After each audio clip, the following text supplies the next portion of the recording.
Sulaiman I atau umumnya dikenal sebagai Sulaiman yang Agung di barat adalah Sultan Turki Utsmani ke-10 yang berkuasa antara 1520 sampai 1566 Masehi. Ia menjadi raja terkemuka di Eropa pada abad ke-16 setelah berhasil memajukan ekonomi, militer, dan politik Kekaisaran Turki Utsmani serta melakukan penaklukan ke Eropa, Timur Tengah, dan Afrika Utara. Di bawah kekuasaannya pula, Kekaisaran Ottoman mencapai puncak kejayaan dan membawahi setidaknya 25 juta orang. Di dunia Islam, Sulaiman I juga dijuluki sebagai Al-Kanuni yang artinya pembuat undang-undang. Sebutan ini ia didapatkan atas jasanya dalam menyusun peraturan perundang-undangan bagi rakyat dari berbagai lapisan dan golongan. Sulaiman I lahir pada 6 November 1494 di kota Trabzon yang berada di selatan Laut Hitam. Ia adalah putra Selim I dari istrinya yang bernama Hafsah Hatun.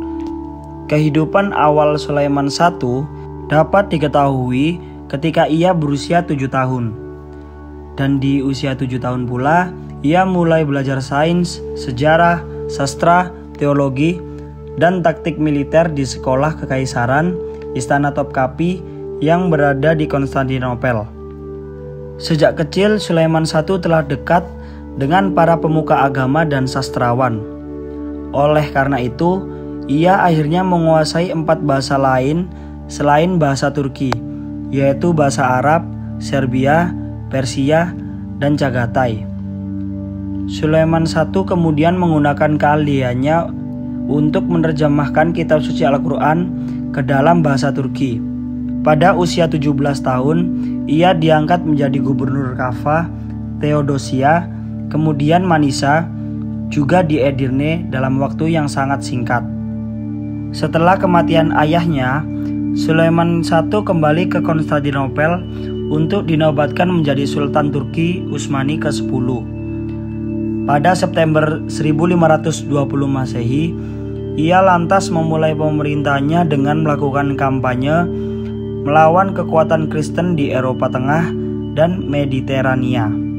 Tahun 1526 Masehi, terjadi peperangan yang melibatkan kekhalifahan Ottoman Turki. Pada saat itu, Ottoman dipimpin oleh Sultan Sulaiman Al-Kanuni dengan kerajaan Hungaria yang dibantu oleh koalisi Eropa yang saat itu Hungaria dipimpin oleh Raja Louis II. Pertempuran besar pun terjadi di Lembah Mohak. Pasukan Kekaisaran Ottoman Turki yang berjumlah 50.000 orang. Beberapa sumber lain menyebutkan bahwa pasukan Kekaisaran Ottoman Turki berjumlah 100.000 orang melawan pasukan Hungaria yang dibantu beberapa kerajaan Eropa lainnya dengan total pasukan hampir mencapai 200.000 orang.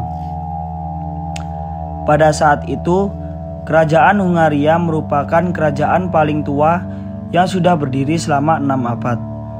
Serta kekuatan militernya pun sudah dikenal hebat oleh seluruh bangsa Eropa. Tidak heran jika pasukan yang mereka kirimkan hampir 200.000 orang. Kecerdasan Sultan Sulaiman Al-Kanuni dalam mengatur strategi perang sangat luar biasa.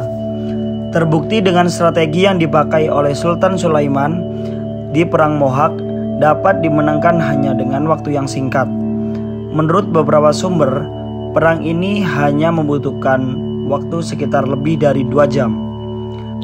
Kekaisaran Ottoman Turki menerapkan strategi membariskan 100.000 pasukannya dengan susunan pasukan terdiri dari 2 lapis.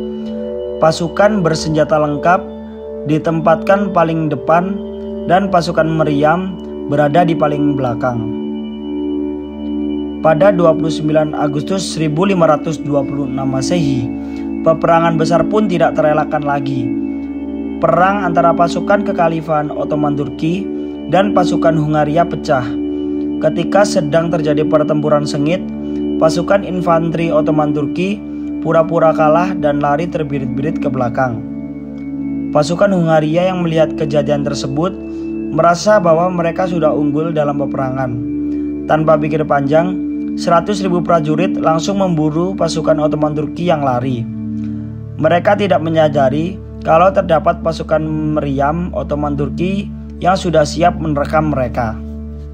Ketika pasukan Hungaria memasuki zona tembak meriam, barulah mereka sadar kalau di hadapan mereka sudah berjajar meriam yang siap ditembakkan. Menurut beberapa sumber, ada 300 meriam besar. Sumber lain mengatakan 350 meriam yang dibawa oleh pasukan Ottoman Turki. Setelah mengetahui di depannya terdapat meriam yang siap ditembakkan, pasukan Hungaria pun berniat kabur ke belakang. Namun hal tersebut terlambat karena pasukan Ottoman Turki yang awalnya lari kembali menyerang dengan mengelilingi pasukan Hungaria. Sehingga 100.000 pasukan terjebak di dalamnya dan tidak memiliki jalan kabur lagi kecuali menyeberangi danau. Sebagian pasukan lari dan menyeberangi danau, namun semuanya mati tenggelam karena saling berdesak-desakan saat berenang, termasuk di dalamnya Raja Louis II. Meninggalnya Raja Louis II memastikan kemenangan Kekaisaran Ottoman Turki dalam Perang Mohawk. Korban dari pihak Ottoman Turki hanya sekitar 150 orang yang meninggal dan 2.000 orang yang terluka. Sedangkan korban dari pihak Hungaria sekitar 70.000 orang, termasuk di dalamnya Raja Louis II, serta ditahanannya 25.000 pasukan Kristen oleh pasukan Ottoman Turki. Kemenangan Kekaisaran Ottoman Turki menjadikan terpecahnya kerajaan Hungaria untuk beberapa abad ke depan.